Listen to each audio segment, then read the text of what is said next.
Have you ever stopped to think about the choices you make every single day? From the smallest smile you offer a stranger to the biggest decisions that shape your life, every action matters.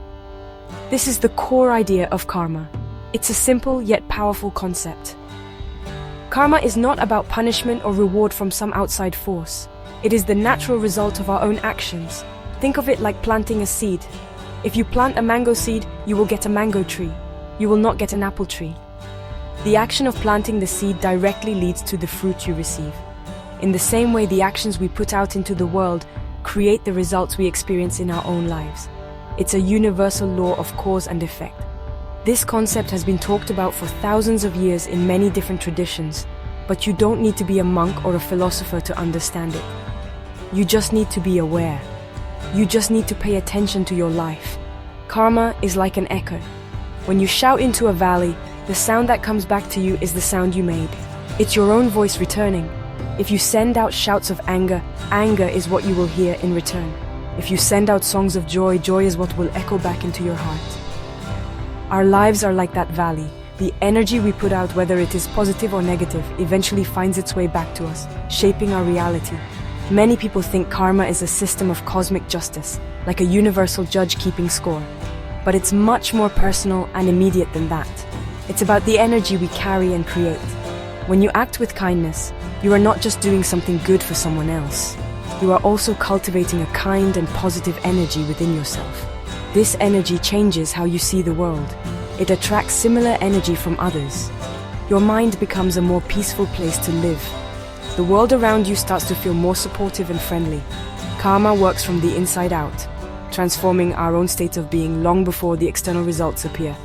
So karma is simply the universe reflecting our own behavior back at us.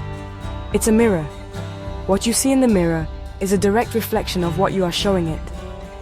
If you frown at your reflection, it will frown back. If you smile, it will smile back. The world is this mirror. The people we meet, the situations we face, and the feelings we experience are often reflections of our own inner state and past actions. Understanding this gives us incredible power. It means we are not helpless victims of circumstance. We are the creators of our own experience. We hold the brush that paints the picture of our lives. Let's think about this in real, everyday life. Imagine you are driving and someone cuts you off in traffic. Your first reaction might be anger. You might honk your horn or shout.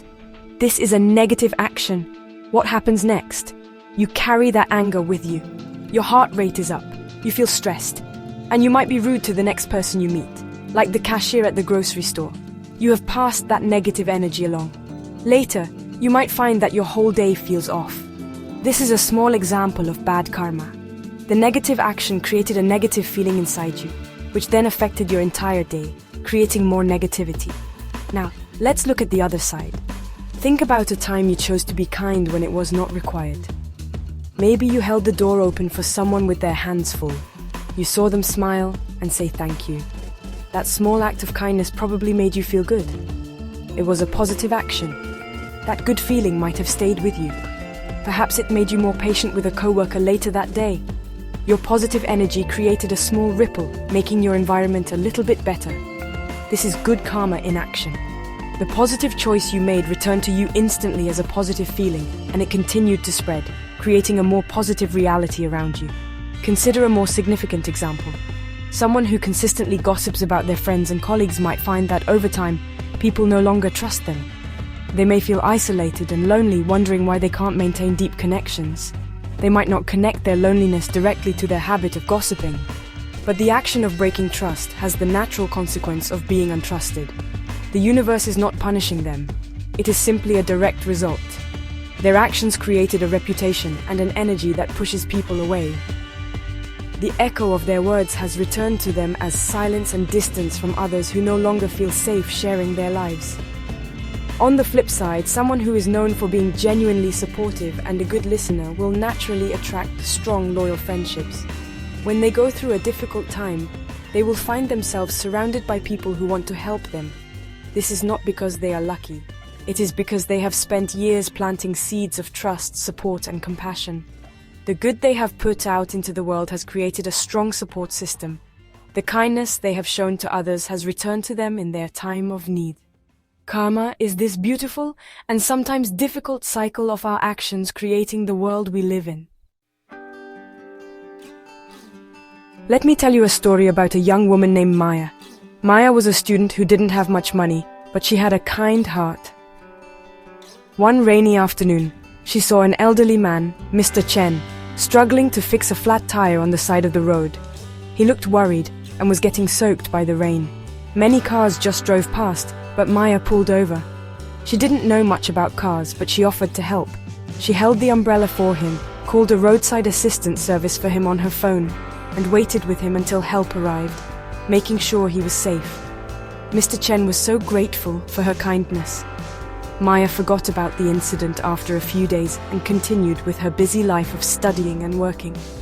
A few months later, she was preparing for a very important job interview. It was for her dream company. This job could change her life. She was incredibly nervous. She had prepared for weeks, but she still felt anxious about whether she would make a good impression. She walked into the huge office building, her heart pounding in her chest. She felt small and a little overwhelmed by the corporate environment, wondering if she truly belonged there and if she had what it takes to succeed.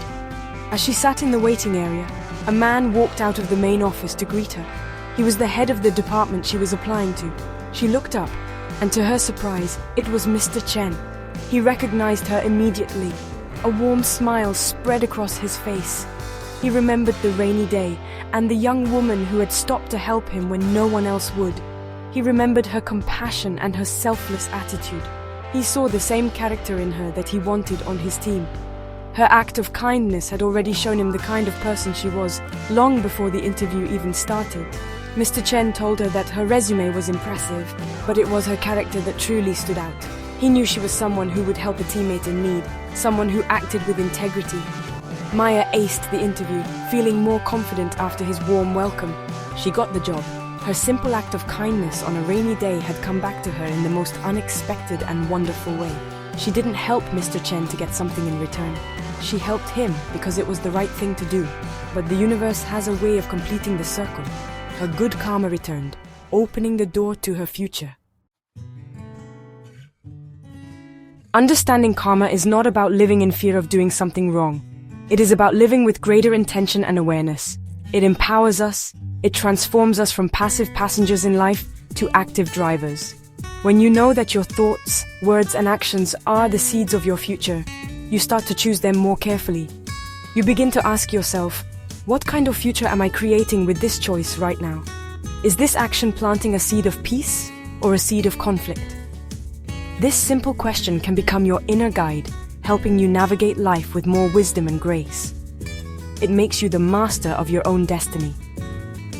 This awareness helps us take responsibility for our lives. It's easy to blame other people or outside circumstances for our problems. It is easy to say, my life is hard because of my boss, or I'm unhappy because of my past. But the law of karma invites us to look inward. It encourages us to see how our own patterns of behavior might be contributing to our struggles. This isn't about blaming ourselves. It is about empowering ourselves. Once you see your role in creating your reality, you gain the power to change it. You can choose to break old negative cycles and start creating new positive ones. Living with this understanding can also make us more compassionate. When we see someone acting out of anger or negativity instead of judging them, we can see that they are planting seeds for their own future suffering. This can inspire a feeling of compassion rather than resentment. We understand that their actions will eventually return to them. This doesn't mean we accept poor treatment, but it changes our inner reaction. It allows us to protect our own peace while wishing for them to find a better way, for their own sake. This perspective helps us release anger and find a more peaceful way to interact with the world. So, the ultimate lesson of karma is beautifully simple. Be kind. Be mindful. Every moment is an opportunity to plant a good seed. Every word you speak, every action you take is a boomerang you are sending out into the universe. Choose to send out boomerangs of kindness, generosity, and love. Not because you are expecting a reward, but because it is who you want to be. The most beautiful part is that the good you create will always find its way back to you, filling your own life with more peace, joy, and connection. Your kindness is the greatest gift you can give to the world, and also the greatest gift you can give to yourself.